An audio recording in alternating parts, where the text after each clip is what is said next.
오늘도 예배 가운데 우리에게 주님의 크신 은혜와 사랑을 충만하게 부어주실 줄 믿습니다. 주님의 그 은혜로 정결케 하시는 주님과 함께 날마다 동행하는 우리 모두의 삶이 되기를 주님의 이름으로 간절히 축복합니다. 우리가 지난 시간까지 다시 예배를 세우는 실천, 그리고 다시 기도를 세우는 실천, 그리고 다시 말씀을 세우는 실천에 대해서 함께 나눴습니다. 여러분, 올 한해 우리 교회의 목표가 뭐죠? 다시 세움이죠. 그래서 다시 세움을 이루기 위한 실천의 모습을 우리가 함께 나눴는데, 여러분, 그 실천의 모습을 올 한해 마지막까지 끝까지 여러분 행하며 살아가는 우리 모두가 되기를 주님의 이름으로 간절히 축복합니다. 그래서 이제 마지막 실천 사항인 이제 전도에 대한 부분을 우리가 함께 나눌 건데, 여러분, 우리가 코로나 기간을 지내면서요, 지금은 그래도 어느 정도 회복이 되었다라고 볼 수도 있겠지만, 그래도 많은 교회들이 이전보다 약해진 부분이 여러 군데가 있는데, 그 중에 하나가 바로 전도이지 않을까, 그런 생각이 듭니다.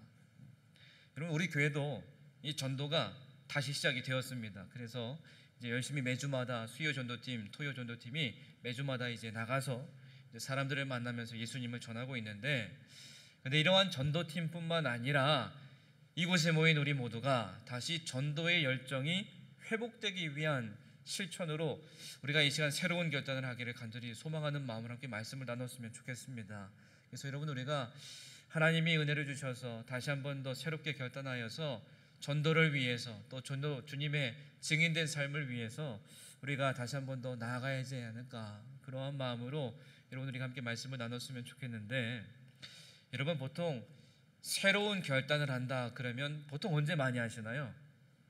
보통 새해 많이 하잖아요. 그렇죠? 새해가 시작될 때 이렇게 새로운 것들을 결단하면서 시작하게 되는데, 이 새로운 결단을 하기 위해서 먼저 무엇을 살펴봐야 되냐면요, 우리의 내면을 살펴봐야 됩니다. 우리의 내면. 그래서 살펴보는 이유는 뭐냐면요, 내가 내면을 계속해서 살펴보면서요, 뭐가 변화되어야 되냐, 이걸 꼭 알아야 돼요. 무엇이 변화되어야 할지를 우리가 살펴보면서 알므로 인하여서 이제는 이게 변화되어서 이렇게 살아야 되겠구나, 이러한 새로운 결단을 할 수 있는 거거든요.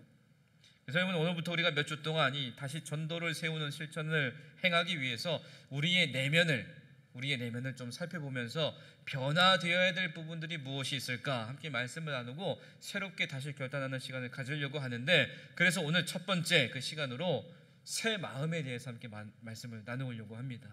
우리의 마음에 대해서. 여러분, 우리 모두 몇 주가 나누는 이 말씀을 통해서 성령님의 손길을 의지하면서 다시 결단해서 복음 들고 세상에 나아가 자신 있게 외칠 수 있는 주님의 백성들이 되시기를 간절히 소망합니다. 여러분, 우리가 살면서 보면 많은 병들이 있습니다. 많은 병들이 찾아와요. 그 중에서 보면은 정말 쉽게 고칠 수 있는 병도 있고요, 아니면 쉽게 고쳐지지 않는 병도 있습니다. 그런데 쉽게 고쳐지지 않는 병 몇 가지가 있을 텐데요, 그 중에서 정말로 쉽게 잘 고쳐지지 않는 병이 무엇일까 생각을 해보니까 아마도 마음의 병이지 않을까, 그런 생각이 듭니다. 마음의 병. 그리고 이 마음의 병 중에서도요, 굉장히 심각한 마음의 병이 있는데, 그 마음의 병이 뭐냐면 굳은 마음의 병입니다. 마음이 굳어버리는 거예요. 근데 여러분, 대부분의 병에는요, 뭐가 있어요? 치료법이 있어요. 치료법이. 그래서 대부분의 어떤 병들은요, 치료법이 있어서 치료를 할 수 있습니다. 그리고 이 굳은 마음의 병도요, 당연히 뭐가 있어요? 치료법이 당연히 있습니다. 치료를 위해서 아주 고통스럽지만 굉장히 효과적인 처방책이 있어요.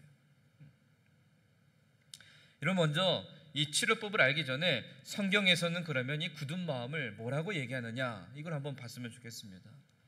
여러분, 구약의 말씀에서도 보면은요, 하나님께서요, 굳은 마음을 가졌던 이스라엘 백성들을 책망하시는 모습을 우리가 많이 볼 수 있잖아요.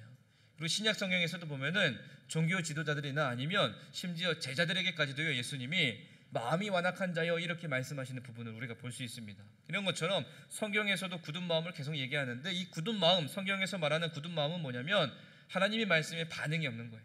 반응이 없고요, 뻣뻣한 마음을 갖는 거고요, 무감각하고 반항적이고 분노하고 또 고집스럽고 이런 태도를 말하는 게 굳은 마음이에요. 예수님께서 씨 뿌리는 농부의 비유를 말씀하셨습니다. 우리가 특별히 농사에 대해서 어떤 지식이 없다 그래도요, 씨를 뿌리는 목적이 무엇인지 다 알잖아요. 그렇죠? 씨 뿌리는 목적이 뭐예요? 비옥한 땅에 씨를 뿌려서 그 속에서 뿌리를 내려가지고 무엇을 맺기 위하여? 결실을 맺기 위해서, 열매를 맺기 위해서 씨를 뿌리는 거잖아요.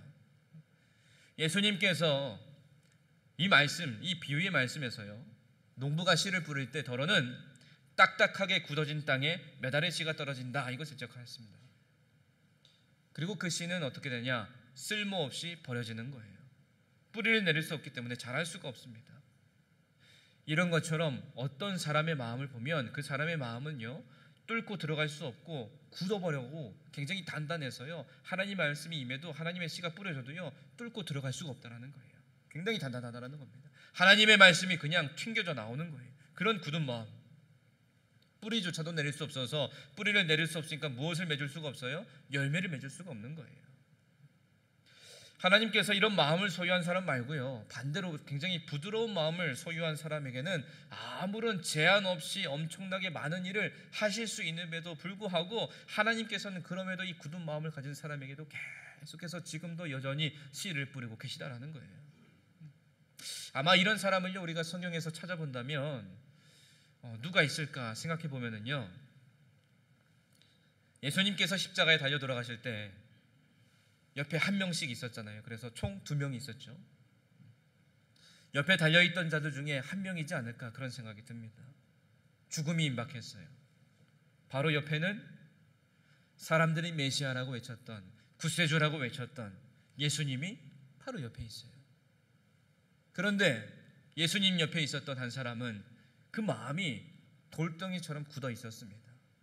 그래서 예수님을 온전히 바라보지도 못하고요, 십자가에 달려서도 뭐라고 했어요? 예수님을 비난했습니다. 그런데 다른 한 명은 어땠어요? 탈났잖아요. 예수님께 무엇을 했습니까? 회개했어요. 예수님 앞에서 회개했어요. 그는 굳은 마음이 아니라 그 자리에서 그의 부드러운 마음을 통해서 예수님 앞에 회개하며 구원함을 얻었습니다. 여러분, 오늘 본문의 말씀을 보면은요, 오늘 말씀에 등장하는 에스겔 선지자는 이스라엘 백성들에게 전격적으로 새로운 마음이 필요하다라는 것을 깨닫게 됩니다. 그들의 옛 마음은 회복 불능일 정도로 굉장히 상해 있었습니다. 굉장히 병들어 있었어요. 하나님의 말씀에 무반응했고요, 사람들에게도 관심이 없었고요, 돌과 같은 옛 마음이 부드럽고 하나님께 반응하고 사람들에게 관심을 갖는 새 마음으로 바뀌어야 된다, 이렇게 봤습니다. 여러분, 예전에 이스라엘 백성들이 어떻게 살았습니까? 하나님께서 그들을 애굽 땅에서 인도하여 내어 주셔서 약속하신 땅, 젖과 꿀이 흐르는 땅, 가나안 땅으로 인도해 주셨잖아요. 그 가는 길이 험난했습니다. 광야길을 가야 되기 때문에 험난했어요. 그러나 하나님께서 그들과 날마다 동행하시며 함께하여 주셨기 때문에 그래도 그들은 가나안 땅에 들어갔어요. 하나님께서 약속해 주셨기 때문에. 하나님은 약속을 반드시 지키시는 분이기 때문에 그 약속대로 그들은 가나안 땅에 들어갔습니다. 여러분, 이것을 통해서요, 이스라엘 백성들은요, 그들의 삶의 회복이 이루어진 거예요. 이전 것은 다 벗어버리고 새로운 땅에서 새롭게 이끄시는 하나님의 손길 안에서 새롭게 살아가는 그 인생을 살아가게 된 거예요. 그런데 그곳에서 그들이 어떻게 살았습니까? 하나님 앞에서 죄를 지었어요. 한 번도 두 번도 아니라 너무 많은 죄를 지었습니다. 그래서 하나님은 그들을 벌하셨어요. 그래서 이스라엘 백성들은 그들의 나라가 망하고 포로가 되어서 그들의 땅에서 살 수 없게 되고 막 다 흩어졌습니다. 그러한 그들에게 하나님께서요, 또 다른 약속을 그들에게 주시는 거예요. 오늘 17절의 말씀을 다시 보면, 너는 또 말하기를 주 여호와의 말씀에 내가 너희를 만민 가운데서 모으며 너희를 흩은 여러 나라 가운데서 모아내고 이스라엘 땅을 너희에게 주리라 하셨다 하라, 이렇게 말씀합니다. 다시 모이게 하신다라는 약속, 그래서 다시 이스라엘 백성들에게 그 땅을 주시겠다, 이 약속을 하시는 거예요. 여러분, 하나님께서는 약속을 반드시 지키시는 분이라는 것을 우리 모두가 알고 있잖아요. 그들에게 분명한 이런 약속을 해주시는 겁니다. 그러면서 오늘 본문 18절과 19절의 말씀에 중요한 사실이 있습니다. 오늘 18절 19절 다시 보면, 그들이 그리로 가서 그 가운데의 모든 미운 물건과 모든 가증한 것을 제거하여 버릴지라. 내가 그들에게 한 마음을 주고 그 속에 새 영을 주며 그 몸에서 돌 같은 마음을 제거하고 살처럼 부드러운 마음을 주어. 이렇게 말씀합니다. 여러분, 저는 이 말씀을 묵상하면서 갑자기 떠오른 사람이 있습니다. 저희가 오후 예배 때요, 계속해서 저하고 함께 말씀을 나눌 때 여호수아서 말씀을 봤잖아요. 저는 이 말씀을 묵상하면서 여호수아가 떠올랐습니다. 여러분, 여호수아가 그의 말년에 이스라엘 백성들에게 이런 말을 했죠. 여호수아 24장 14절 15절 말씀에 그러므로 이제는 여호와를 경외하며 온전함과 진실함으로 그를 섬기라.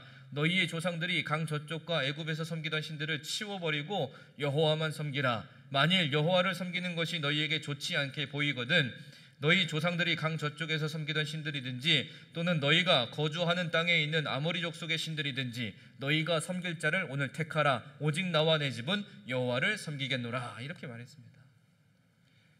애굽에서부터 가나안 땅에 이르기까지 계속해서 그들과 함께 동행하시며 함께 하신 하나님을 여호수아는요 기억하고 있는 거예요.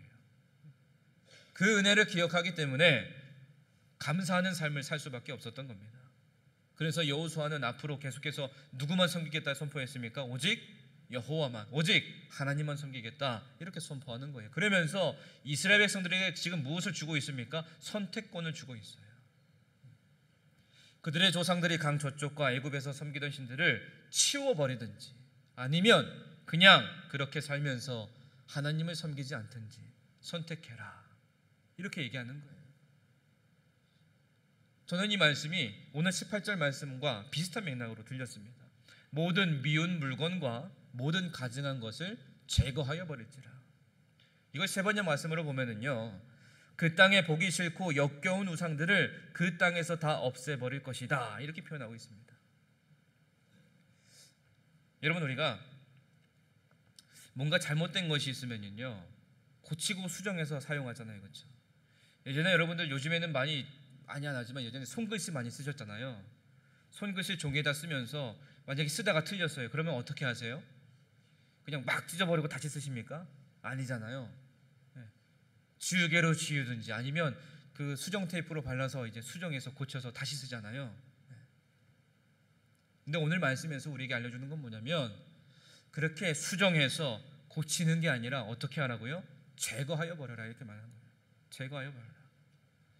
여러분, 이 말씀이 우리에게 의미하는 바는 무엇이냐? 우리의 내면에 보면은 우리의 내면을 살펴보자 그랬잖아요.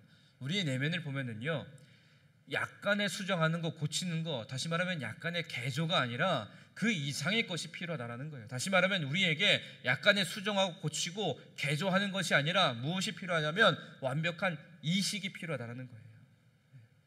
여러분, 이식이 뭡니까? 완전히 다른 걸로 바뀌는 거잖아요. 내 것을 떼어 없애버리고 다른 것으로 채워지는 거예요. 여러분, 예수님께서 요한복음 3장에서 니고데모에게 거듭남에 대해서 말씀하셨어요. 방금 말씀드린 그 관점으로 그 거듭남에 대한 말씀을 보면 아마 이렇게 말씀하시는 것 같아요. 너는, 니고데모에게 이렇게 말씀하시는 것 같아요. 너는 수정할 필요가 없다. 수정을 필요로 하는 게 아니라 다시 태어나야 된다. 다시 완전히 새로운 존재로 너의 것을 떼어내고 다시 새로운 것으로 입어야 된다. 아마 그렇게 말씀하시는 거 아닐까. 여러분, 왜 우리가 이런 거듭남, 다시 태어나는 거 그냥 수정해서 고쳐 쓰는 게 아니라 완전히 제거해 버려야 될 필요가 무엇이에요?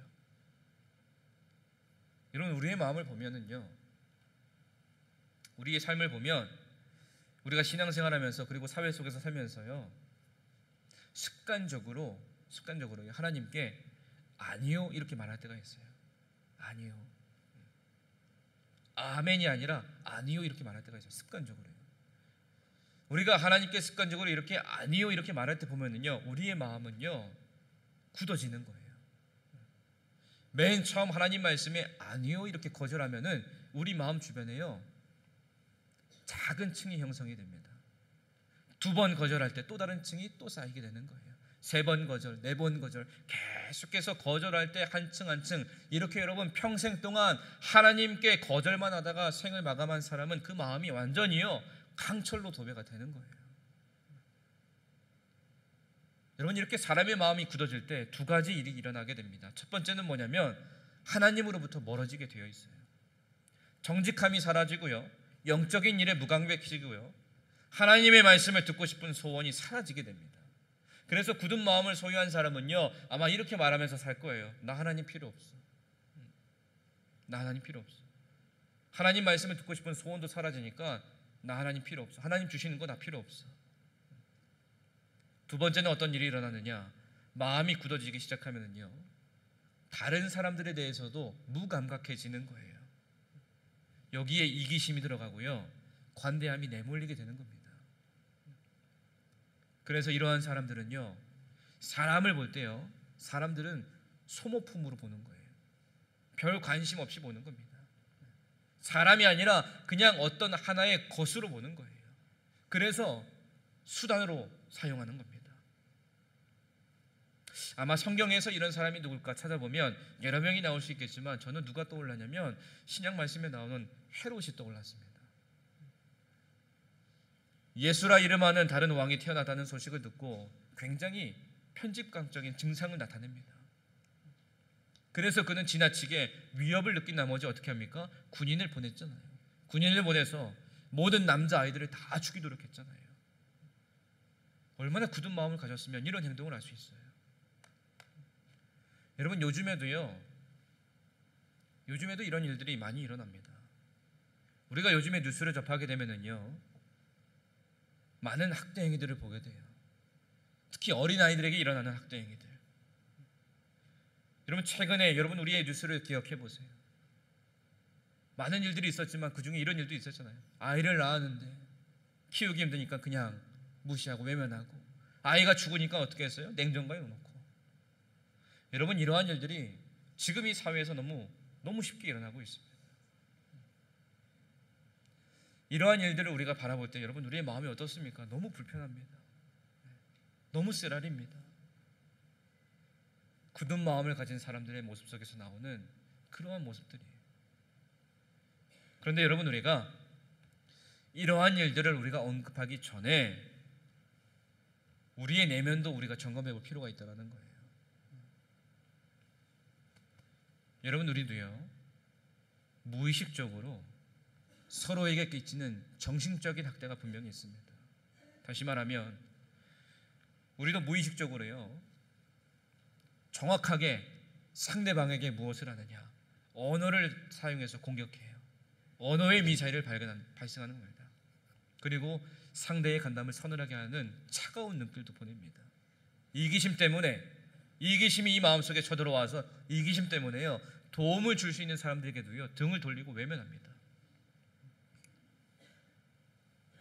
여러분, 우리에게도 이러한 굳은 마음이 분명히 있을 수 있다는 거예요. 그리고 이러한 굳은 마음 때문에요, 그 굳은 마음을 통해 나타나는 행동 때문에 어떤 누군가를 죽일 수도 있다는 거예요. 여러분, 혹시 누군가 쉽게 용서하지 못하십니까? 그것도 굳은 마음에서 나오는 거예요.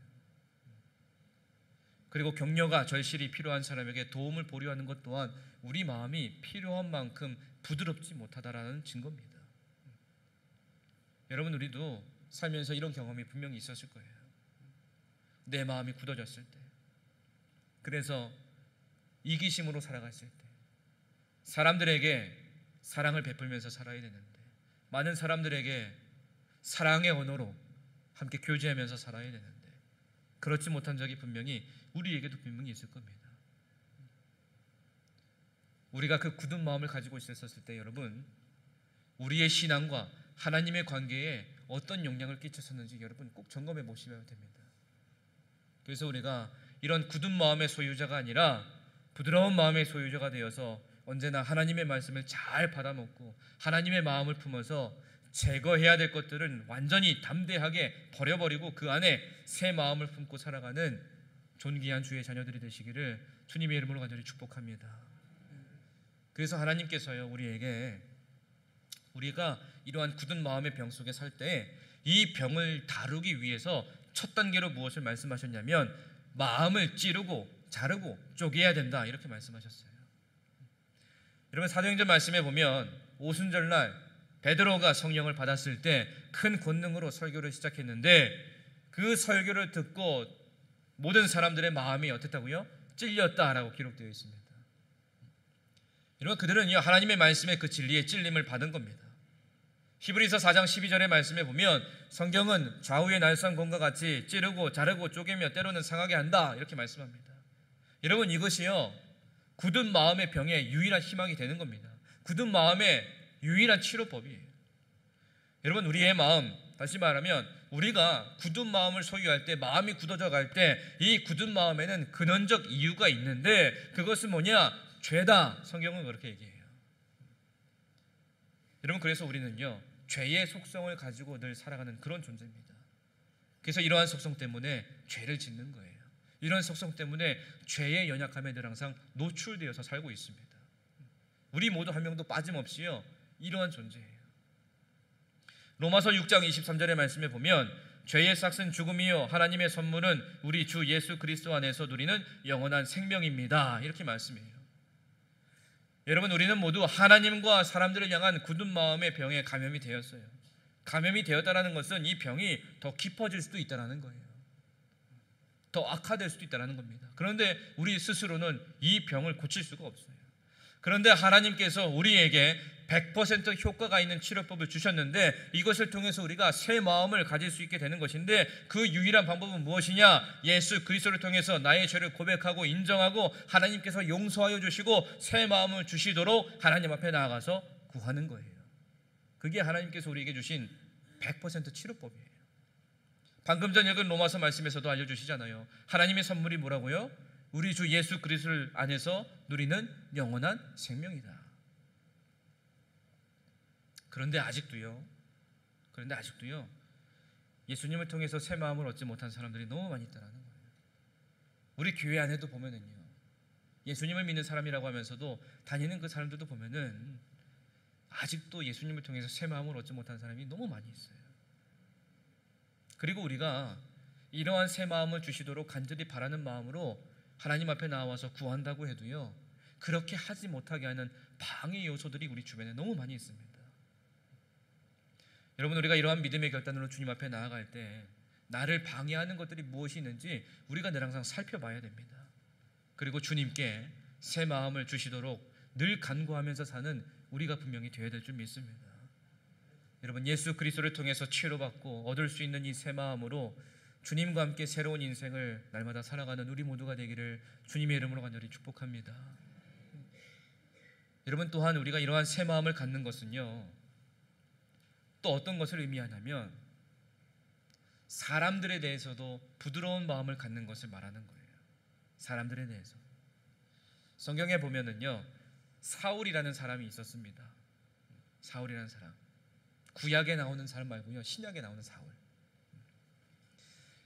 이 사울이요 새 마음을 갖기 전에 어떤 삶을 살았습니까? 예수님을 믿는 사람들을 위협하고 옥에 가두고 때리고 죽이는데 정말로 앞장섰던 사람이잖아요. 그러면서 그는요 스스로 나 옳은 일 하고 있어 이렇게 생각하면서 살았습니다. 그리고 그 마음은 굉장히 단단했어요. 굉장히 돌처럼 단단했습니다. 굳은 마음이었어요. 그렇게 굳은 마음을 가졌던 사울이 다메섹으로 가던 도중에 누구를 만났습니까? 예수님을 만났어요. 그리고 예수님의 그 진리의 말씀에 찔린 후에 그는 새 마음을 이식받았습니다. 그 이후로 그의 삶이 어떻게 됐어요?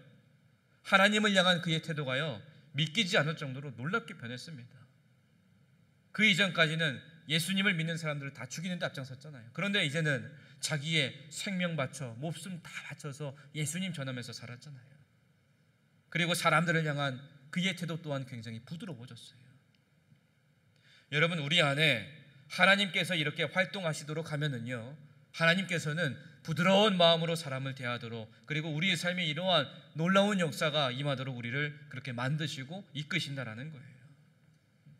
그리고 여러분, 분명한 한 가지는 뭐냐?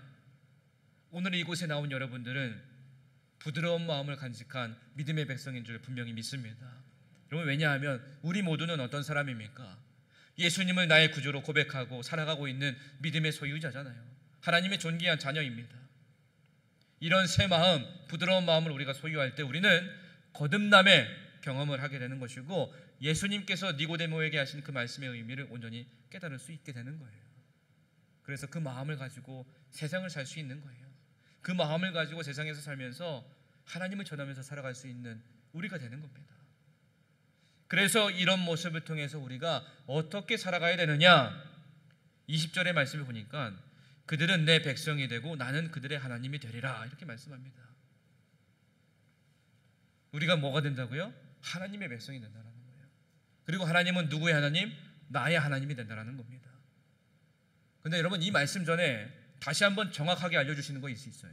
20절 전반전을 보니까 내 율례를 따르며 내 규례를 지켜 행하게 하리니, 다시 말하면 나의 율례대로 생활하고 나의 규례를 지키고 그대로 실천하는 것. 그러면서 하나님의 말씀을 받아서 부드러운 마음으로 내 삶 속에 열매를 맺으며 살아갈 때 우리는 하나님의 백성이 되고 하나님은 나의 하나님이 되시는 은혜 속에 우리가 살아갈 수 있는 겁니다. 그리고 또한 내 율례를 따르며 내 규례를 지켜 행하는 것, 이것은 뭐냐? 앞서 말씀드린 것처럼 모든 미운 물건, 모든 가증한 것들, 다시 말하면 하나님께서 보시기에 옳지 않은 것들을 어떻게 한다고요? 고치는 게 아니라 다 없애버리라는 거예요. 우리가 이런 모습으로 살아갈 때 우리에게 새로운 마음을 하나님께서 주시는 거예요.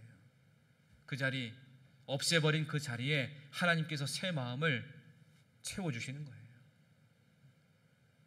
그런데 그렇게 하지 않으면 어떻게 된다? 21절 말씀 보니까 그러나 미운 것과 가증한 것을 마음으로 따르는 자는 내가 그 행위대로 그 머리에 갚으리라. 나 주여의 말이니라. 이렇게 말씀합니다. 여러분, 이 말씀은 우리가 이스라엘 백성들의 삶의 모습을 통해서도 알 수 있어요. 하나님을 섬기지 않고 살았을 때 어떻게 됐습니까? 그들 하나님께 벌받았잖아요. 그래서 어떻게 됐습니까? 자기들이 사는 땅에서 쫓겨났어요. 살지도 못하고 흩어지게 되었잖아요. 포로된 자로 살았습니다. 죽기도 했어요. 여러분, 우리 모두 오늘 말씀을 기억하면서 우리 모두 우리 내면에 숨겨둔 모든 미운 것과 모든 가증한 것을 다 없애버리고 오직 하나님만 섬기는 새 마음을 통해서 하나님을 향해 그리고 사람들을 향해 부드러운 마음을 소유하는 주의 백성들이 되시기를 간절히 소망합니다. 그래서 하나님의 백성이 되고 하나님은 나의 하나님이 되심을 많은 사람들에게 날마다 전하는 증인된 삶을 살아가는 우리 모두가 되기를 소망합니다. 여러분, 우리 모두는 분명히 하나님께 새 마음을 받을 수 있습니다. 왜냐하면 예수님을 나의 구주로 고백하면서 살아가는 하나님의 자녀이기 때문이에요. 이러한 새 마음으로 하나님 앞에 부드러운 사람, 하나님 말씀에 반응하는 사람, 내 삶을 통해 다른 사람들에게 하나님의 선하심을 날마다 전하며 살아갈 수 있는 주의 백성들이 되시기를 간절히 축복합니다. 여러분, 이 한 주간도 여러분 살아가시면서 주님께서 주시는 새 마음으로 이 한 주간 살아가시고 그 부드러운 마음을 가지고 내 삶에 일어나는 변화들을 직접 경험하시고 그 은혜를 기억하면서 여러분, 이 한 주간도 많은 사람들에게 내 삶을 통해 주의 말씀을 전하고 또한 주님과 동행하는 축복된 삶을 살아가시기를 주님의 이름으로 간절히 축원합니다. 기도하겠습니다. 하나님 아버지, 감사합니다. 하나님께서 우리를 사랑해 주셔서 우리의 마음을 주장하여 주시고 굳은 마음이 아니라 부드러운 마음으로 주의 말씀을 듣고 주의 말씀에 반응하며 주의 말씀에 순종하며 살게 하시니 감사를 드립니다. 하나님, 부드러운 마음을 소유한 자로서 믿음 안에서 많은 사람들에게 나에게 역사하여 주시는 하나님의 음성과 하나님의 말씀과 하나님의 능력과 모든 놀라우신 역사를 많은 이들에게 전하며 살아갈 수 있는 참된 증인된 삶을 살아갈 수 있도록 하나님 인도하여 주시옵소서. 예수님의 이름으로 기도드립니다. 아멘.